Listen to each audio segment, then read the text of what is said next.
Hello friend, नमस्ते, नी हाओ, राम राम। कैसे आप सभी लोग? उम्मीद करता हूँ कि आप सभी लोग सही सलामत होंगे, खुश होंगे और मेरी स्टोरी लाइन को एंजॉय कर रहे होंगे। मैं दुर्गेश्वर रॉय हूँ आप लोगों के साथ। आप लोग सुन रहे हैं बी अल्लाह बंक्शन हिंदी में। तो चलिए माई जैन जैन का फाइनल पार्ट स्टार्ट करते हैं। वीडियो चालू करने से पहले मेरी आप सभी लोगों से एक ही रिक्वेस्ट है कि प्लीज़ अगर आप मेरे चैनल पर नए हैं तो चैनल को सब्सक्राइब कर दीजिए। ये मेरे लिए बहुत ही ज़्यादा इम्पोर्टेंट है। मैं कुछ कहना चाहता था, आप लोग मेरी कौन सी आवाज़ सुनना चाहते हैं? अभी जो आवाज़ आप लोग सुन रहे हैं ये आवाज़ या फिर अभी जो आवाज़ आप लोग सुन रहे हैं ये आवाज़ प्लीज़ कमेंट करके बताना। तो ज़्यादा देर नहीं करूँगा क्योंकि मेरे गले की आवाज़ ना थोड़ी सी ख़राब हो चुकी है और कभी कभी जब मैं खुद का आवाज़ सुनता हूँ ना मुझे खुद ही अच्छा नहीं लगता। तो दूसरों से मैं क्या एक्सपेक्ट करूँ। और हाल ही में मैं कोशिश करूँगा जल्दी वीडियो लाने के लिए, पर क्या है ना कि घर पे थोड़ा सा काम है जिस वजह से मुझे थोड़ी सी प्रॉब्लम हो रहा है। तो प्लीज़ उसके लिए मुझे एक छोटा सा माफ़ी दे देना, प्लीज़ प्लीज़ प्लीज़। तो चलिए शुरू करते हैं। हम देखते हैं इस वक्त यानली को। वो सीजन का हाथ पकड़ के कार में बैठकर वहाँ से चला गया और शोयंग उन लोगों को देख रहा था। ओइंग जिसके चेहरे पर बहुत ही ज़्यादा खतरनाक और डरावनी स्माइल था। ये लड़का ना साइको बन चुका है, बहुत ही खतरनाक साइको। ओइंग का फ़ोन बज उठा। अचानक उसमें लैंजन का कॉल आया। ओइंग आज सबसे ज़्यादा खुश है। इतने दिनों तक उसने उसके गगा को फ़ोन किया है, आज पहली बार उसके गगा ने उसे फ़ोन किया। ओइंग ने तुरंत कॉल रिसीव किया। लैंजन अब इस वक्त कुर्सी में बैठा हुआ था। उस वक्त लैंजन ओइंग को कह उठा, बनी क्या कर रहे हो? ओइंग कहा, गगा देखिए ना आपकी बहुत याद आ रही है, अब कब आओगे? लैंजन को उठा, क्या कह रहे हो? अभी मैं बाहर आया हूँ, 1 महीना भी नहीं हुआ है और तुम अभी घर आने की बात कर रहे हो, कुछ तो टाइम लगेगा। बेटा पर आपके बिना तो मुझे बिल्कुल भी अच्छा नहीं लगता। लैंजन का बेटा तो क्या हुआ? तो तुम एक काम कर लो, जल्दी से शादी कर लो। हाँ, फिर तुम अपने हस्बैंड के पास रहना, अकेला नहीं रहना पड़ेगा। वहीं कहने लगा तो आप आइए ना। लैंजर कहने लगा तो मैं आकर क्या करूँ, तुम जल्दी शादी कर लो। वहीं मनी मन कह रहा है अगर आप नहीं आओगे तो किससे शादी करूँगा? क्या खुद का हाथ खुद को पकड़ के कह लूँगा आज से तुम दोनों हस्बैंड एंड हस्बैंड हुए? हाँ, ये कह दूँगा कि मैं आपका ओमेगा हुआ हूँ? आपका दिमाग सही है? बिल्कुल भी नहीं है, मेरा दिमाग खराब हो चुका है। वहीं मनी मन सब उल्टा सीधा बात सोच रहा है। ऊपर लैंजन कहता, क्या हुआ बनी, क्या सोच रहे? अच्छा ठीक है, मैं घर आऊँगा फिर तुम्हारे लिए बहुत अच्छा सा एक लड़का ढूंढूंगा, ठीक है, उससे तुम्हारी शादी कराऊंगा। तुम भी एक बहुत अच्छा सा ओमेगा ढूंढ लेना और मेरी शादी उससे करा देना। मन मन करे एक बार घर आओ ना, फिर दिखाता हूँ तुम्हें। अच्छा ओमेगा ढूंढ के तुम शादी करोगे, है ना? ओइंग बहुत कुछ मनी मन सोच रहा है पर कुछ कह नहीं रहा। ओइंग ने कहा, अच्छा ठीक है, मैं कॉल कट कर रहा हूँ, मुझे ना अभी बहुत काम है। अभी लैंजन का उठा, पर कहाँ पर तुम्हारा काम है? ओइंग का उठा, पियानो कॉन्सर्ट पर। अब लैंजन का उठा, पियानो पर? तुम तो जिंदगी में पियानो नहीं बजाए हो, मुझे तो याद नहीं है कभी तुम पियानो बजाते थे। अब ओइंग का उठा, मुझे बजाना नहीं है, मुझे किसी का पियानो बजाना बंद करना है। लैंजन का उठा, बंद करना है मतलब? ओइंग का उठा, नहीं कुछ नहीं, ठीक है, बाय बाय बाय। अभी ओइंग ने कॉल कट कर दिया। लैंजन तो हैरान था, आखिर हुआ क्या ओइंग को? ओइंग क्या हो गया होगा, शायद लैंजन को भी नहीं पता। हम देखते हैं शोयांग को। शोयांग अच्छी तरीके से रेडी होकर स्टेज पर आ चुका है। पीछे यानली बैठी हुई है। ओइंग उसके पास खड़ा हुआ है, कहने लगा, यानली क्या करना है पता है ना तुम्हें? अब ओइंग को देख कर यानली कह उठा, हाँ पता है मुझे क्या करना है क्या नहीं करना है, उसके लिए तो यहाँ पर बैठा हूँ, सब कुछ हो जाएगा और उसको भी पता चल जाएगा कि यानली क्या चीज़ है। अगर यानली किसी को सर पर उठाकर रख सकता है तो एक ही बार में उसको सर से नीचे भी गिरा सकता है। अभी अगर मैं चाहूँ तो इस पियानो को प्ले ना भी कर सकता था, पर इससे मज़ा नहीं आता। इसका इमेज डाउन नहीं होता। ये दूसरों को ये कहता है इसका हाथ खराब हो गया है, इसका पैर, इसका सिर, इसका गला, नाक, ये हर चीज़ का एक एक करके बहाना देता और फिर यहाँ से भाग जाता। इसने यान्ली का प्यार देखा है, पर यान्ली का नफरत नहीं देखा। अगर कोई लड़की किसी से प्यार करे तो दिल लगा कर प्यार करती है, पर अगर उसके लिए एक बार नफरत आ जाए मन में तो वो नफरत बहुत ही ज़्यादा दर्दनाक होता है। जो नफरत कोई सोच भी नहीं सकता कितना ज़्यादा खतरनाक होता है। यान्ली स्माइल कर रहा है। वो कहने लगा अच्छा ठीक है, मैं स्टेज के सामने जा रहा हूँ, अभी थोड़ी देर में तो मज़ा होने वाला है। वैसे मैंने भी बहुत दिन हो गया मज़ा नहीं किया है, और गगा था तो उस टाइम तो कुछ कर भी नहीं पाया। आज देखना क्या होता है क्या नहीं होता है। अभी हम देखते हैं स्टेज का सीन। स्टेज में इस वक्त शुयांग पियानो बजाने की एक्टिंग कर रहा है। आखिर वो पियानो बजा नहीं रहा, पियानो बजा रहा है पीछे से यान्ली, शुयांग की गर्लफ्रेंड सूजी, जो स्टेज के सामने बैठा हुआ है, और बहुत सारी लड़कियां शुयांग को चीयर अप कर रहा है। अचानक ओइंग स्टेज के ऊपर आ गया। तुरंत एक लड़का हाथ में माइक लेकर कहने लग गया, ओइंग क्या कर रहे हो तुम, यहाँ से आ जाओ। ओइंग कहने लग गया, नहीं बिल्कुल नहीं, मैं यहाँ से नहीं आऊँगा। शुयांग के ऊपर अभी इस वक्त ओइंग ने कुछ बांध कर रखा था। ये क्या है? ओइंग को दिखाई दे रहा है पर बाकी लोगों को नहीं। ओइंग ने तुरंत उसके पास एक रस्सी था, उस रस्सी को चाकू से काट दिया। शुयांग के ऊपर अचानक से कुछ लकड़ियों की जो टुकड़े थे वो गिरना शुरू कर दिया। शुयांग डर गया पर वो वहाँ से उठा नहीं। ओइंग अचानक अपने पॉकेट से एक बंदूक निकलकर बाहर आ चुका है और उस बंदूक को तुरंत शुयांग के सामने किया और कहने लग गया, अब तुम्हारा खेल खत्म। ये कहकर ओइंग ने बंदूक को ऊपर मारा। शुयांग डर के मारे नीचे बैठ गया और रोने लग गया। पर अजीब बात है, पियानो तो प्ले हो रहा है। आखिर शुयांग ने तो पियानो को बजाना छोड़ दिया है, तो ये पियानो कहाँ से प्ले हो रहा है? ओइंग अचानक से ऐसा रिएक्ट किया। ओइंग के जितने सारे टीम मेंबर थे वो लोग भी जैसे ऐसा रिएक्ट कर रहे हैं कि उन्हें भी नहीं पता ये पियानो कहाँ से प्ले हो रहा है। शुयांग को ये क्या, ये क्या कोई घोस्ट पियानो है, कोई भूत बजाता है? अभी ओइंग का एक असिस्टेंट कहता, बॉस ये पियानो अपने आप कैसे प्ले हो रहा है? अब जितना ज़्यादा ओइंग हैरान था, ओइंग तो हैरान बिल्कुल भी नहीं था, पर लोगों के सामने दिखाना तो है कि हाँ वो हैरान है। अब नहीं दिखाएगा तो कैसे होगा? ऊपर से आसपास जितने भी सारे ऑडियंस थे वो लोग तो एकदम पागल हो चुके हैं। क्या ये एक नंबर का फ्रॉड है? ये कोई पियानो नाम का कुछ बजाता ही नहीं था। ये तो हमारा दिमाग खाता था, हमें टोपी पहन कर कहीं पर भाग जाता था। और उससे भी ज़्यादा डरा हुआ शुयांग है इस वक्त कि उसकी पोल सबके सामने खुल गया। ये साइको ओमेगा, ये लड़का पूरी तरीके से पागल है, इसकी वजह से उसकी सारी पोल खुल गया। अभी तुरंत ओइंग ने पास में जो पर्दा था उस पर्दे को हटाया।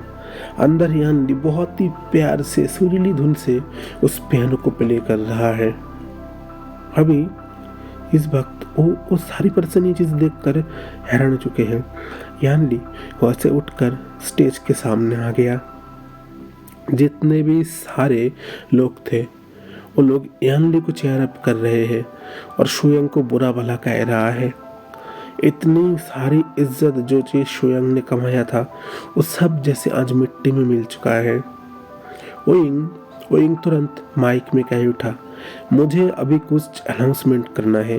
पर शुयांग के जितने भी सारे फॉलोअर्स थे ओइंग की ओर कुछ अंडे, कुछ पेपर के टुकड़े फेंकने लग गया कि ओइंग की बात नहीं मानेंगे।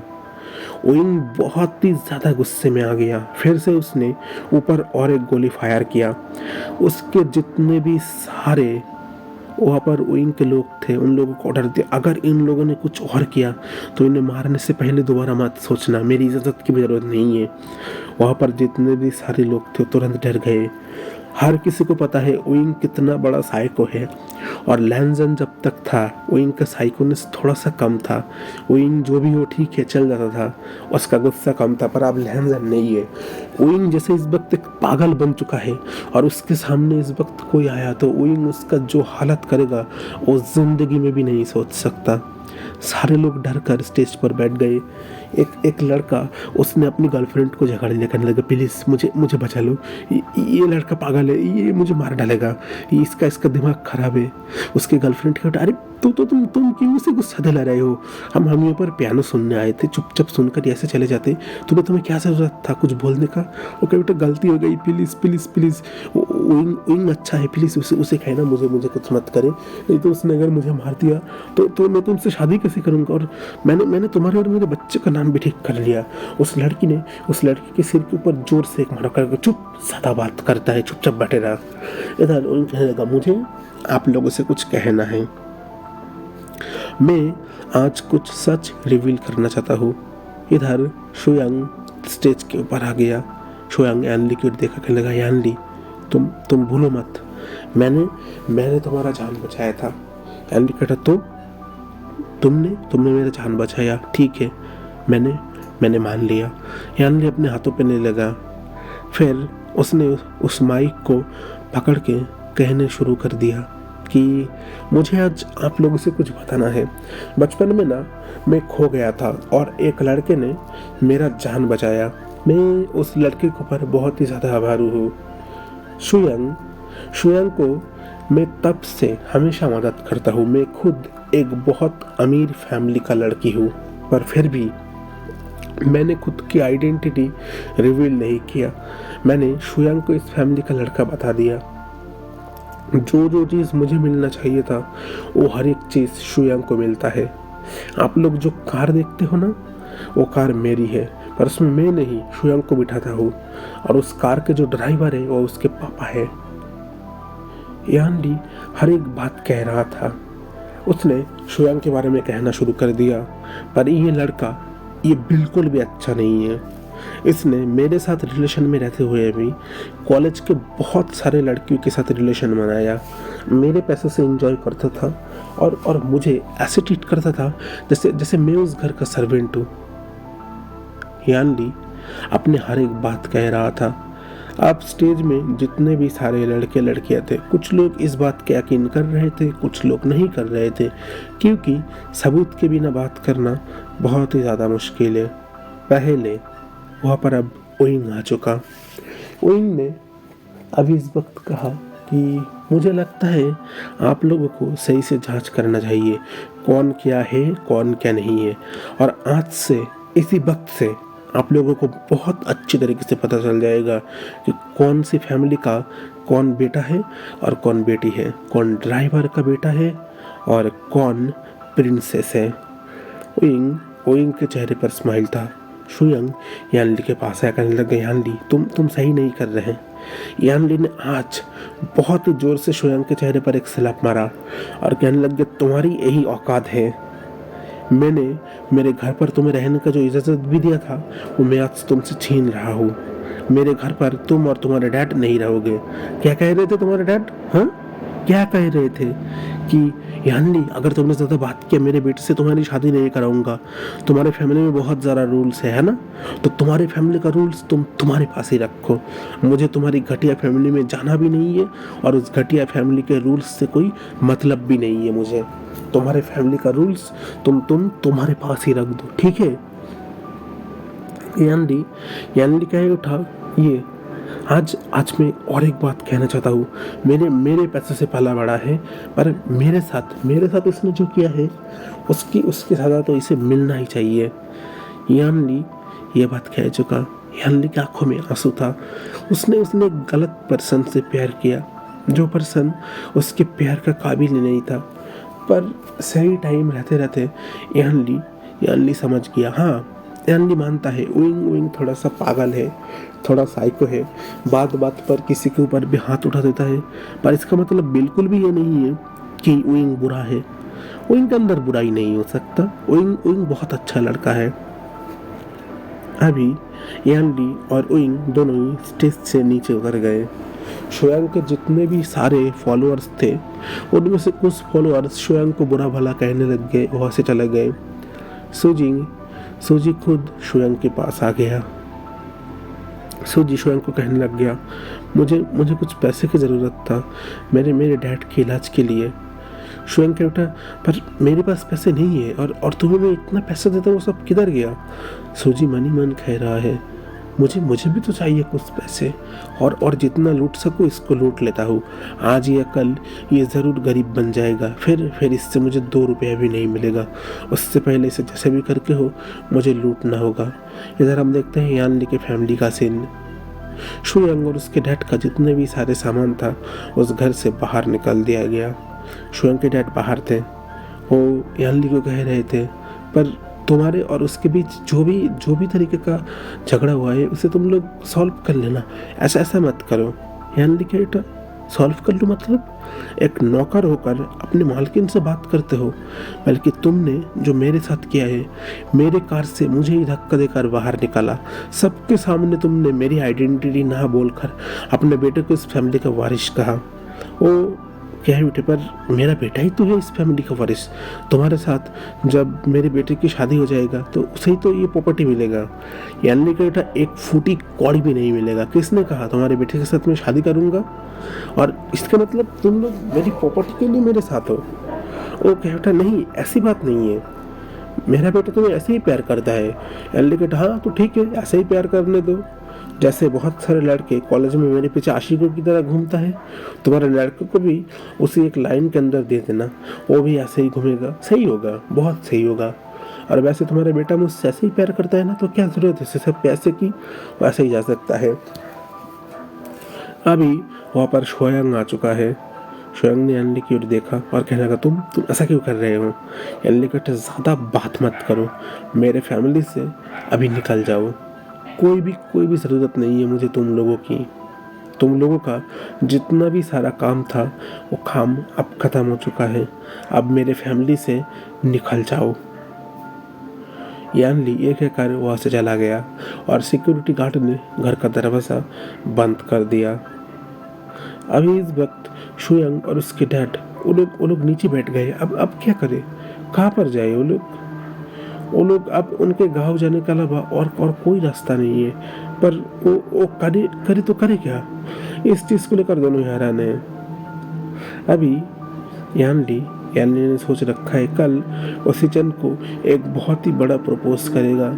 वो अपनी हर एक गलती के बारे में सिचन से माफ़ी मांगेगा। सिचन से कहेगा कि प्लीज़ मुझे आप माफ़ कर दो, मैंने गलत काम किया है, इसके लिए मुझे आप माफ़ कर दीजिए। अब आप जो भी कहेंगे मैं हर एक काम करूँगा। इधर हम देखते हैं शोयांग को। शोयांग अभी मन ही मन सोच रहा है वो करे तो करे क्या। उसके डैड ने कहा, चलो आज रात के लिए हम एक होटल पर रुक जाते हैं, कल देखा जाएगा। शायद उसका गुस्सा है।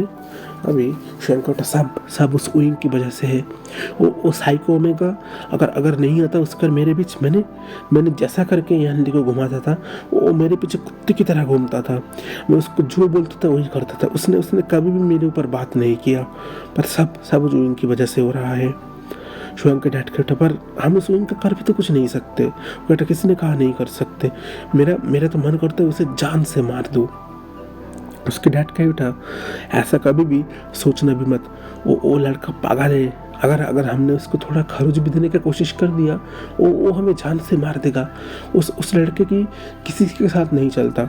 उसका एक कमजोरी है लहनसन, पर वो तो अभी इस वक्त ये चाइना में भी है भी नहीं। वो तो बाहर गया है। इसका मतलब उइंग को हराना अब इम्पॉसिबल है। उसको हम किसी भी तरीके से हरा नहीं सकते। शोयांग के एक दोस्त ने फ़ोन किया, कल कॉलेज बहुत अच्छे तरीके से डेकोरेशन हो रहा है। क्या शोयांग ने ये चीज़ किया? वो कल किसको प्रपोज करेगा? शोयांग समझ गया ये ज़रूर यानली कर रहा होगा। तो क्या यानली उसे प्रपोज करने वाला है? शुयांग क्या उठा, डैड वो मुझे ज़रूर प्रपोज करेगा, बस एक बार उसको प्रपोज करने दो, फिर देखना जैसे भी करके हो उसकी प्रॉपर्टी अगर मैंने मेरे नाम कर दिया फिर तो पूरी ज़िंदगी ऐश और ऐशी करेंगे, और फिर आप और मैं, हम दोनों को कोई काम करने की ज़रूरत नहीं होगा, कुछ भी करने की ज़रूरत नहीं होगा। वो यानली हमारे घर सर्वेंट की तरह रहेगा। दूर से यानली सब कुछ प्यार से सुन रहा था और मन ही मन कह रहा था, ठीक कहा, अब कौन किसके घर में सर्वेंट रहता है ये कल ही देखा जाएगा। हम देखते हैं नेक्स्ट डे कॉलेज का सीन। कॉलेज में बहुत अच्छे तरीके से डेकोरेट हो चुका है। ओइंग भी वहाँ पर है। ओइंग को कोई फ़र्क नहीं पड़ता। एक नया लड़का आया है, उसने ओइंग के सामने गया, एक छोटा सा फूलों का गुलदस्ता दिया और फिर उनको कहा आई लव यू। ओइंग ने कहा बस हो गया और कुछ? वो लड़का कहने लग गया, क्या तुम मेरे साथ डेट करना चाहोगे? ओइंग का बेटा नहीं करना तेरे साथ डेट, चल अब निकल यहाँ से, ज़्यादा बात मत कर, दिमाग गुस्सा मत दिला, और हाँ जाते जाते तेरे फूलों का गुलदस्ता भी लेकर जा। वो लड़का डर गया, क्या ये ओमेगा तो बिल्कुल भी रोमांटिक नहीं है, इसके अंदर तो कोई रोमांस है ही नहीं। ओइंग चुपचाप बैठा हुआ है। ओइंग मनी मन सोच रहा है, हाँ क्या दिन आ गई, इस लड़के ने मुझे प्रपोज किया, इसका मतलब गगा इस वक्त यूएसए में है, उन्हें भी बहुत सारे लड़कियां प्रपोज कर रहा है। ओइंग ने तुरंत एक कॉल लैंसन को मिलाया। लैंसन उसके ऑफिस रूम में बैठा हुआ है, तुरंत कॉल आ गया। लैंसन ने जैसे ही कॉल रिसीव किया, इधर से ओइंग कह उठा, आप किसके साथ हो? मुझे नहीं पता, आप बहुत बुरे हो। अभी लैंसन कह उठा, पर मैंने क्या किया है बनी, ये तो बताओ। अभी उनके उठा, ज़रा वीडियो कॉल करना। लैंसन ने वीडियो कॉल किया, फिर ओइंग लैंसन को देख रहा है ना, आसपास दिखाना कोई लड़की तो नहीं है। अभी लैंसन को नहीं है कोई लड़की, तुम बेकार शक कर रहे हो। अभी ओइंग ने जैसे ये चीज़ देखा, उसको फिर थोड़ा सा तसल्ली मिल गया। ओइंग ने कहा चलो ठीक है, मैं कॉल कट कर रहा हूँ। ओइंग ने जैसे ही कॉल कट किया, लैंसन ने जैसे थोड़ा सा सांस लेना शुरू कर दिया हो। अब तक तो उसका दिल की धड़कन भी बहुत तेज़ हो चुका था। लैंसन का असिस्टेंट कहता, बॉस ये आखिर है कौन? ये जब भी आपको कॉल करता है इसका कॉल बहुत ही ज़्यादा प्यार से अटेंड करते हो, जबकि दूसरा अगर कोई कॉल करे आप उसे कॉल बैक करने की कभी सोचते भी नहीं हो कि आखिर जिसने किया है वही करेगा। अभी लैंसन कहता, ये मेरा बहुत ख़ास पर्सन है, इसका कॉल अगर मैं रिसीव ना करूँ तो मेरा हालत बुरा हो सकता है। अभी देखते हैं कॉलेज का बाकी जगह का सीन। शुयांग आज बहुत ही प्राउड फील कर रहा है। उसको लग रहा है यानली आज उसे प्रपोज करने वाला है। यानली इस वक्त वहाँ पर खड़ा है। शुयांग उसके सामने आ गया, कहने लगा, ठीक है, अगर तुम माफ़ी मांगना चाहते हो तो मैं तुम्हें माफ़ करना चाहता हूँ, पर उसके लिए एक बात, तुम्हें यहाँ पर नील डाउन होकर बैठ के सबके सामने कहना होगा, कल तुमने जो बात कहा है वो सब झूठ है, तुम उस फैमिली के कुछ नहीं हो, मैं ही उस फैमिली के हूँ, तो मैं तुम्हें माफ़ कर सकता हूँ और तुमसे शादी कर सकता हूँ। अभी यानली कहता, पर मैंने कब कहा है कि मैं तुम्हें प्रपोज करने वाला हूँ, तुमसे मैं शादी करने वाला हूँ? तुम होते कौन हो? मेरे घर के एक सर्वेंट के अलावा? हो, अभी तो तुम वो भी नहीं हो, मेरे घर से तो मैंने तुम्हें निकाल दिया है, तुम तब मेरे घर के सर्वेंट भी नहीं हो। शुयांग गुस्से में आ गया। वो मन ही मन करे, कंट्रोल, खुद को कंट्रोल कर, इसे गुस्सा मत दिला। शुयांग कहता, देखो तुम ऐसे बात नहीं कर सकते, मैं तुमसे प्यार से बात कर रहा हूँ, तुम प्यार से बात करो, सही से बात करो मुझसे। मैं कोई लड़ाई नहीं चाहता, कोई झगड़ा भी नहीं चाहता, मैं चाहता हूँ तुम्हारे और मेरे बीच जो हो वो सही से मेकआउट हो जाए। अभी यानली कहता, पर कौन सी चीज़? पहले तुम मुझे ये बचाओ, क्या तुमने मेरी जान बचाया था? ये बात ना 100% झूठ है, तुमने मेरी क्या, तुम तो किसी की जान बचाने के लायक नहीं हो। यानली ये बात कह रहा था, यानली तुरंत वहाँ पर आ गया, सबके सामने माइक में अनाउंस करना शुरू कर दिया, आज मैं किसी एक पर्सन को प्रपोज करना चाहता हूँ, मैं उसके बारे में कहना चाहता हूँ। पूरी टाइम उसने मेरा साथ दिया, वो हमेशा मेरा साथ देता, पर मैं इसे ढूंढ नहीं पाया, आज मैं उसे प्रपोज करने वाला हूँ। यानली ने अपने हाथों में एक बहुत बड़ा गुलदस्ता लिया, वो शुयांग के करीब आ रहा है। शुयांग ने सोच ही लिया, वो कहने लग गया, मैं तुम्हें माफ़ कर सकता हूँ, पर तुम्हें मेरा पैर पकड़ के गिड़गिड़ाना होगा और तुम्हें पूरी ज़िंदगी भर मेरे लिए आभारी रहना होगा कि मैंने तुम्हारी जान बचाई है। मैं तुम्हें जो कहूँ तुम्हें आंखें बंद करना होगा। यान ली उसके सामने से और फूलों का गुलदस्ता लेकर सिचन के सामने आ गया। नीचे बैठकर सिचन को कहा, आई लव यू, मैं तुमसे बहुत प्यार करता हूँ। क्या तुम मेरे प्रपोज को एक्सेप्ट करोगे? शुयांग इस चीज़ को देखकर तुरंत यान ली के सामने आ गया। कहने लगा, यान ली, ये क्या हो रहा है? तुम इसको कैसे प्रपोज करते हो? मैंने तुम्हारी जान बचाया था। यान ली ने बहुत ही जोर से एक सलाप मारा शुयांग के मुंह पर और कहने लगा, तुमने मेरा जान बचाया था? तुम्हारा दिमाग तो सही है, कब बचाया? जरा याद करना। हाँ, तुमने मुझे पागल समझ के रखे हो क्या? मैं पहले अंधा था जो मुझे सही और गलत में फर्क नहीं दिखाता रहता था, पर अब ऐसा कुछ नहीं होगा। उस दिन तुमने नहीं, सिचन ने मेरा जान बचाया था। पर देखो ना, वो कितना है अच्छा। उसने कभी भी मुझसे कोई डिमांड नहीं किया और मैं तुम्हारा जितना भी अच्छा काम करता था, तुम हमेशा से मेरा बुरा भला कहते थे, है ना? तभी यानली ने फिर सिचन को देखकर कहा, क्या तुम इसे एक्सेप्ट करोगे? सिचन का बेटा, तुम मेरे साथ कोई मजाक तो नहीं कर रहा? अभी मैंने इसे एक्सेप्ट किया और फिर तुमने कहा कि ये सब मजाक था। सबके सामने मुझे शर्मिंदा तो नहीं करना चाहते? यानली का बेटा, नहीं करना चाहता। पास में विंग बैठा हुआ था। विंग का एक्सेप्ट तो करो, अगर इसने कहा मजाक है मैं उसका मजाक बना दूंगा। शुयांग ने जैसे तैसे करके हो उस फूलों का गुलदस्ता हाथ में लिया। सिचन कह उठा, हाँ मैं एक्सेप्ट करता हूँ। पास में शुयांग बहुत ही गुस्से में आ गया। उसने यानली को कहा, यानली तुम मेरे साथ ऐसा नहीं कर सकते। यानली कहा, मैं क्या कर रहा हूँ? हाँ, तुम तो बहुत अमीर फैमिली के लड़के हो, है ना? तो जाओ अपने डैड को बुलाओ। हाँ, स्कूल का डोनेशन बंद कर दो, स्कूल में फीस देना बंद कर दो, क्या क्या कर सकते हो कर दो। सबको पता चलना चाहिए कि तुम कौन हो। यानली बहुत जोर से कह उठा, ये मेरे घर का एक सर्वेंट का लड़का है और इससे ज़्यादा ये और कुछ नहीं है। एक सर्वेंट है, मेरे घर का नौकर है। यानली अभी शुयांग का हाथ पकड़ लिया। सिचन ने भी यानली का हाथ बहुत ही जोर से पकड़ लिया और फिर सिचन ने यानली को अपने करीब कर लिया। शुयांग यानली के पास आने वाला है। सिचन ने बहुत ही जोर से एक सिलप शुयांग के मुंह में मारा और शुयांग को दूर ढकेल दिया और कहने लग गए, ये मेरा है आज से तुम्हारे ऊपर इसका कोई हक नहीं है। तुम अब ऐसे ही रहो। हम देखते हैं तब तक वहाँ पर एक कार आ चुका है। कुछ पर्सन इस वक्त शुयांग के पास आ गया। कहने लगे, तुम्हारे डैड आए हैं।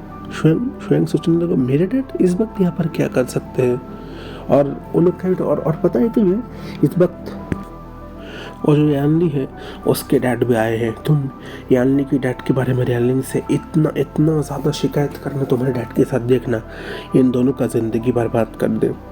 शुयांग की गलत फहमी ज़्यादा देर तक टिकी नहीं, क्योंकि वहाँ पर ये लोग जिसको भी यानली को डैड समझ रहे थे वो असल में शुयांग का डैड है, और जिस पर्सन को शुयांग का डैड समझ रहे हैं वो असल में यानली का डैड है।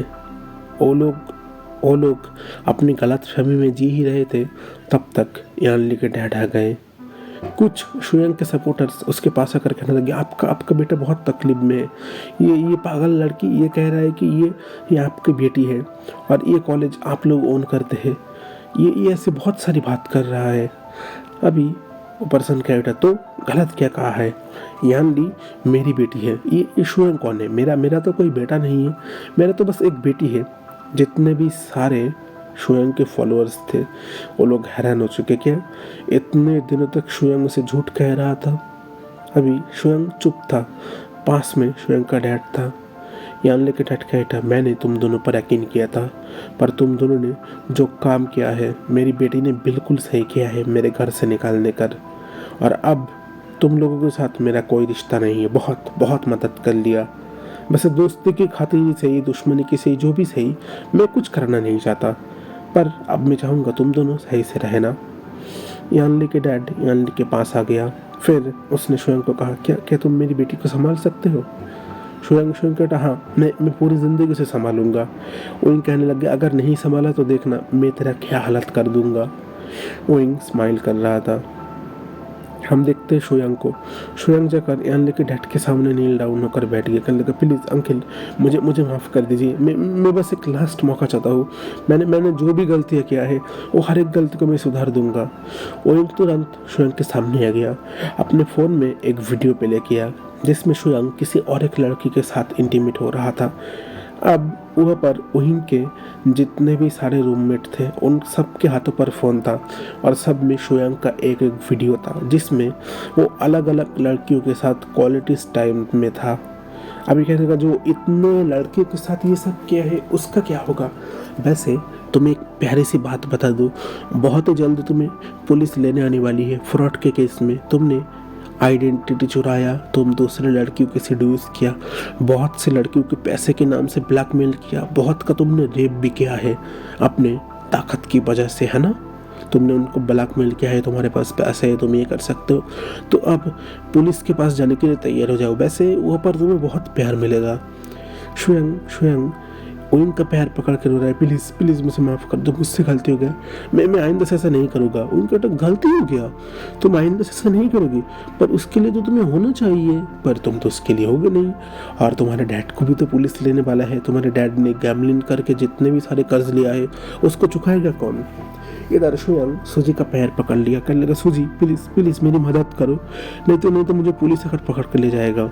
सूजी ने अपना पैर शोयांग से छुड़ाया, कहने लगा छोड़ो मुझे। एक भिखारी, तुम इतने ज़्यादा गरीब हो, तुम्हारे साथ रह कर क्या करूँ मैं, तुमसे ब्रेकअप करता हूँ और मैं यहाँ से चला जा रहा हूँ, तुम्हारे साथ मेरा कोई रिश्ता नहीं है। ये कहकर सूजी वहाँ से चला गया। शोयांग बहुत ही ज़्यादा रो रहा था। तब तक वहाँ पर पुलिस आ चुके हैं और उसके साथ बहुत सारी लड़कियाँ।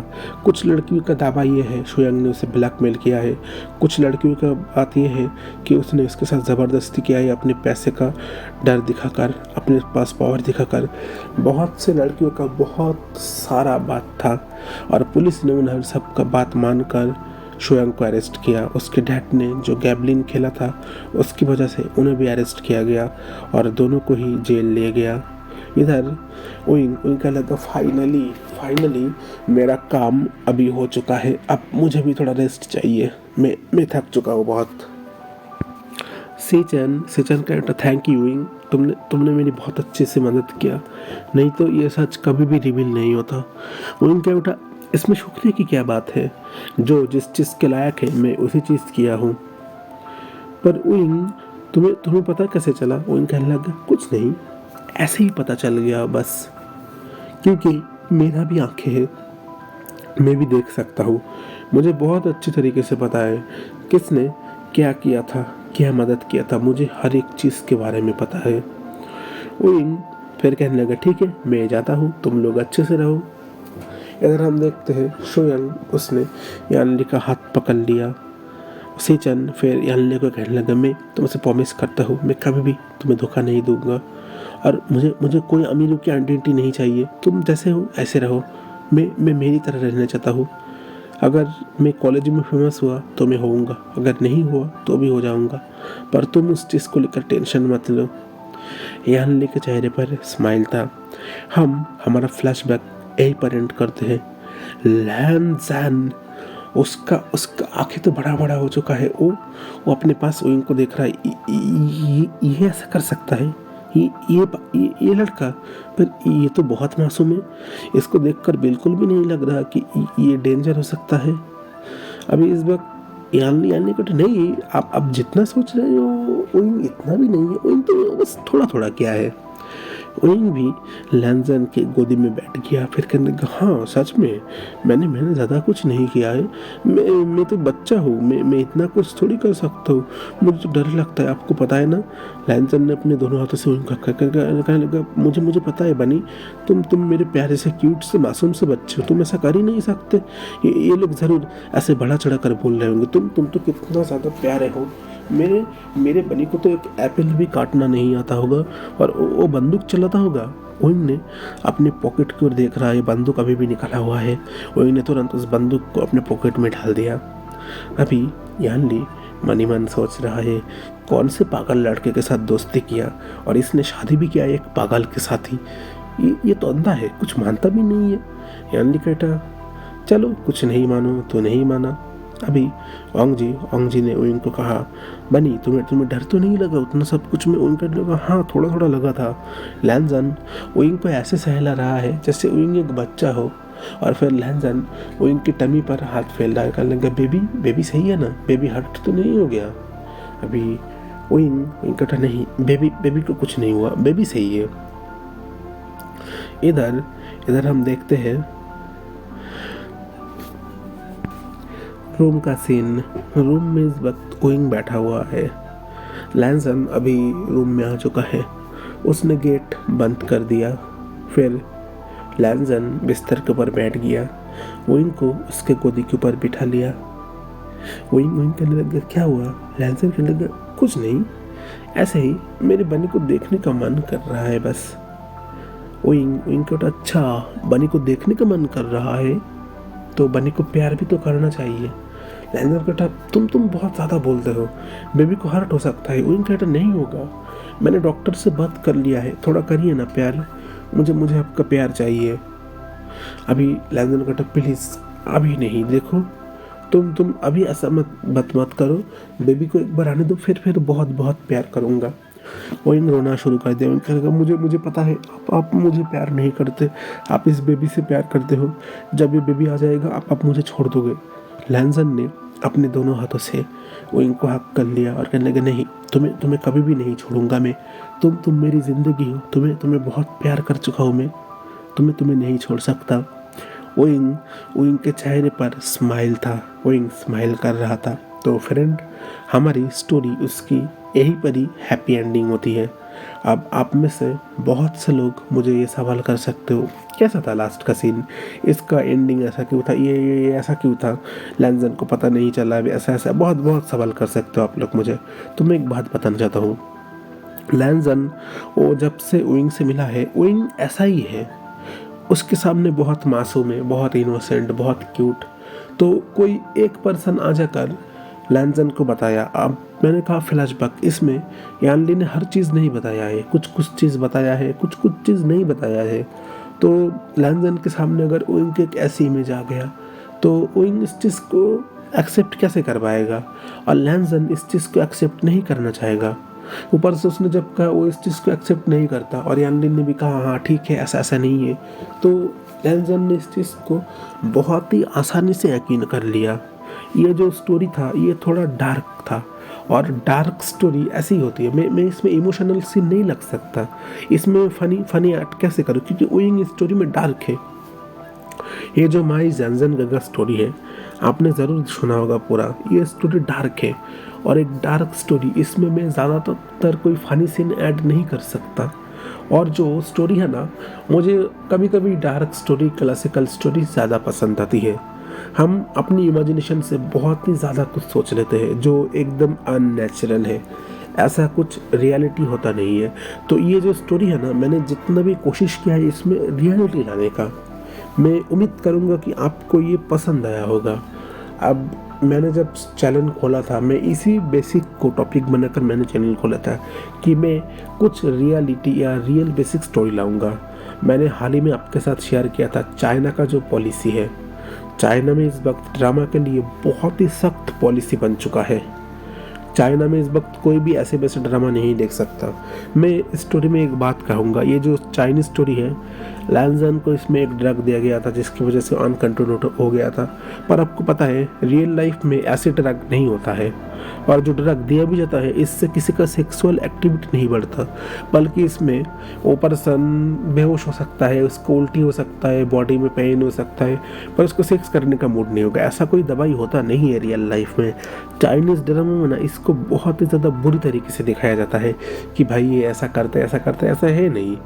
अगर मैं चाइनीज़ ड्रामा के लेकर इस वक्त बात करने बैठूँ ना तो पूरा इतिहास बन सकता है, क्योंकि ड्रामा में जो चीज़ दिखाया जाता है रियलिटी में उसके साथ 0% लेना देना है, कोई भी मैच्योर नहीं है। अब दी अनवांटेड ये जो स्टोरी था, आपने ये ज़रूर देखा होगा, मैंने खुद भी देखा है। ऑंगशियन जो स्टोरी है इसमें बहुत सी चीज़ें सही से दिखाया गया है, कोई बहुत ही ज़्यादा बढ़ा चढ़ा कर नहीं दिखाया गया है, बात में ये वो नहीं दिखाया गया है, जिसकी वजह से चाइना में ये बहुत ही पॉपुलर है। हम इंडिया में रहकर जितने भी सारे शॉर्ट ड्रामा देखते हैं ये चाइना में पॉपुलर है ही नहीं। खास करके कह सकते बिल्कुल भी नहीं है पॉपुलर। ये इंडिया और कुछ फॉरेन कंट्री में पॉपुलर है, जिसकी वजह से उन सभी लोगों का पेट पालता है जिन लोगों ने ड्रामा किया है। आप समझ लीजिए कि कोई माफिया बॉस है, वो ऐसे माफिया बन गया कि उसने अपनी इनोसेंट वाइफ पर बहुत ही ज़्यादा टॉर्चर किया बिना सबूत के। उसके पास कोई सबूत है ही नहीं, फिर भी उसने टॉर्चर किया है। तो इस चीज़ का हमें थोड़ा ध्यान रखना चाहिए। तो मैं उम्मीद करता हूँ कि आपको स्टोरी समझ में आ गया होगा, पर फिर भी नहीं आ गया तो उसके लिए कमेंट कर सकते हैं। पर एक बात कहूँगा, डार्क स्टोरी था, तो बेकारी में कर ये मत कहना कि स्टोरी इमोशनल नहीं है, स्टोरी थोड़ा सा रोमांटिक नहीं है। अब रोमांस लाओ कहाँ से? जिसके अंदर रोमांस है ही नहीं वो कहाँ से आ जाए? मैंने टॉक्सिक लवर स्टोरी में भी ये बात कहा था, साइको लवर स्टोरी में, कि जो पर्सन टॉक्सिक है वो पूरी ज़िंदगी टॉक्सिक ही रहेगा। अब विंग ऐसा ही है, विंग लंजन से प्यार भी करता है और साइको भी है। अब वो पूरी ज़िंदगी ऐसा ही रहेगा? ऐसा तो नहीं है कि अचानक से उसने वो बदल गया, ऐसा नहीं होगा इस ज़िंदगी में, तो क्या अगले 10 ज़िंदगी में नहीं होगा। तो समझ क्या होगा। पर अगर फिर भी आप लोग नहीं समझे, कमेंट बॉक्स ओपन है, कमेंट कर सकते हैं, जो सही लगा आप लोग करना। तो मैं दुर्गेश्वर रही हूँ आप लोगों के साथ। आप लोग सुन रहे थे BL लव फंक्शन हिंदी में। भाई एक लड़का हूँ, बहुत मेहनत करता हूँ, प्लीज़ इस चैनल को सब्सक्राइब कर दिया करो। पहले तो मुझे मेरा खुद का काम करना पड़ता है, पढ़ाई का काम करना पड़ता है, घर का काम करना पड़ता है, फिर जाकर रिकॉर्डिंग का मौका मिलता है। एक लड़का होकर ऑक्शन फील्ड चलाना कितना मुश्किल है, जो लड़का चलाता है वही जानता है। मैं लड़कियों की बात ऐसे नहीं कर रहा कि उनको कोई काम नहीं है, उनको बहुत काम होता है, पर मैं तो लड़की नहीं हूँ, मुझे नहीं पता। पर मैं उन हर लोगों को सल्यूट करता हूँ जो लोग इतना मेहनत करते हैं, और गॉड हम लोगों की मेहनत का फल हमें ज़रूर दे। तो मैं दुर्गेश्वर रायू आप लोगों के साथ। आप लोग सुन रहे थे BL लव फंक्शन हिंदी में। मिलते हैं नेक्स्ट एपिसोड के लिए, तब तक के लिए सब लोग सही रहिए, खुश रहिए। See you next time. Thanks for watching. नमस्ते, निहाओ, Ram Ram. Okay, good bye.